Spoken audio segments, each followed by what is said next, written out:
Bienvenue au Maroc, pays des dynasties, au patrimoine historique et unique grâce à ses tours et ses mausolées de l'Antiquité. Nous sommes ici dans la capitale économique du Maroc, Casablanca, avec ses 4 millions d'habitants et sa mosquée du roi Hassan II derrière moi, et son minaret le plus haut du monde, 200 mètres de hauteur.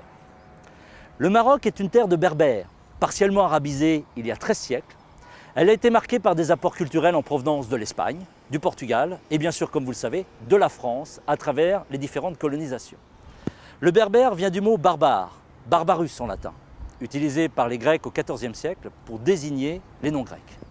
Ce terme n'avait aucune connotation péjorative jusqu'à ce qu'il soit utilisé par les Romains d'Afrique pour qualifier les Vandales de la péninsule ibérique pendant les grandes invasions. Ici, 40% des Marocains ont le berbère comme langue maternelle.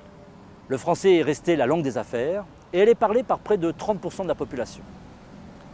Malgré son indépendance, en 1956, le Maroc est resté un pays tribal et les représentants des différentes tribus réitèrent leur allégeance au roi chaque année au cours de la fête du trône.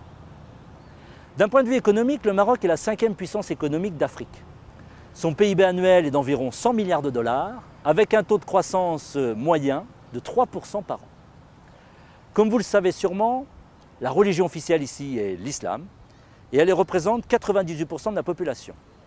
La journée est donc rythmée par les 5 appels à la prière et c'est le modène qui les annonce du haut de son minaret. Le savoir-vivre est très important ici. Évitez de boire, de manger et de fumer en public dans la journée pendant le ramadan. Évitez les shorts pour les hommes et les jupes courtes pour les femmes. Retirez vos chaussures avant d'entrer chez quelqu'un. Dans tous les cas, déchaussez-vous si vous voyez des chaussures déposées près de la porte, et ceci quel que soit l'établissement.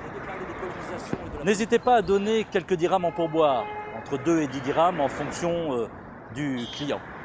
Un taxi, quelqu'un qui vous garde les chaussures à l'entrée de la mosquée par exemple.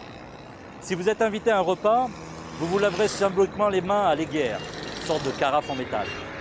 Vous ferez alors attention de manger avec la main droite, qui est considérée comme pure ici. Goûtez à tout, mais ne vous sentez pas obligé de finir votre assiette. D'ailleurs, ce sera souvent difficile. Les repas sont généralement copieux. Pour un comportement optimal dans les affaires, voici quelques éléments clés. Veillez à bien considérer votre entourage, car il y a une forte notion d'honneur au Maroc. Les entreprises étant très marquées par le paternalisme, le contrôle de l'État et celui de l'administration, respectez le rôle de chacun, le statut social, l'âge et l'autorité.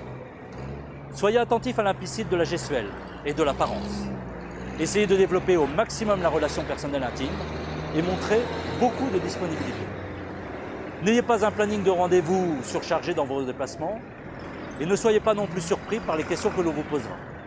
Elles pourront parfois vous sembler indiscrètes, mais sont tout à fait normales ici. Apprenez quelques mots d'arabe comme salam alaikum pour bonjour, shukran pour merci ou encore besmillah pour au revoir. Ces 3 mots suffiront à se faire mieux apprécier en leur montrant que vous faites des efforts pour eux. Acceptez tout le temps le thé à la menthe, même si vous n'avez pas soif, car il s'agit d'un rituel d'ouverture au dialogue. Ménagez les susceptibilités de chacun et anticipez les incompréhensions en présentant des schémas et des démonstrations claires et précises. Évitez l'humour, car ils ont souvent une position statutaire à tenir dans leurs entreprises, mais ayez souvent le sourire. Évitez de parler des colonisations et de la politique. Distribuez autant de cartes de visite que vous voulez et que vous pourrez. Et faites des cadeaux comme des pâtisseries, du chocolat ou encore des jouets pour les enfants si vous êtes invité dans la famille. Négociez les prix sans vous énerver. Identifiez bien les décideurs et restez patient, prudent et humble. Les relations se font sur le long terme et la fidélité est un élément fondamental ici, plus qu'ailleurs. Validez et recoupez les informations transmises, parfois auprès de différents interlocuteurs. Pour être sûr qu'elles sont exactes, vous constaterez que les choses ont souvent besoin d'être précisées et détaillées ici. Si vous êtes dans un projet de sous-traitance, visitez impérativement tous les fournisseurs de vos partenaires afin de bien comprendre son principe de fonctionnement et de valider le niveau de qualité attendu.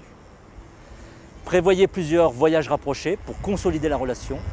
Montrez-leur un futur dans vos relations et gardez le contact fréquent par téléphone que plutôt par mail. Si ce sont des clients, invitez-les à visiter votre usine si cela est possible. Faites-les rencontrer des chefs d'équipe, des ingénieurs. Montrez-leur des tests en cours avec une présentation faite par un de vos spécialistes. Prévoyez une aide technique ou mieux encore une formation de leurs équipes dans votre offre.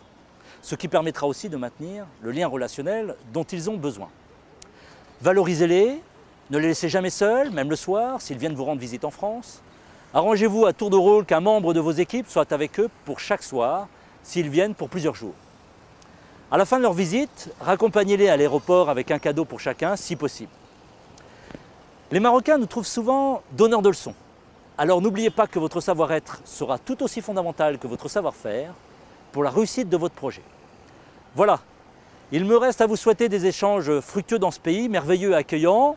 Et je voulais terminer ce film devant l'un des plus grands malls d'Afrique, qui se trouve à quelques kilomètres de Casablanca.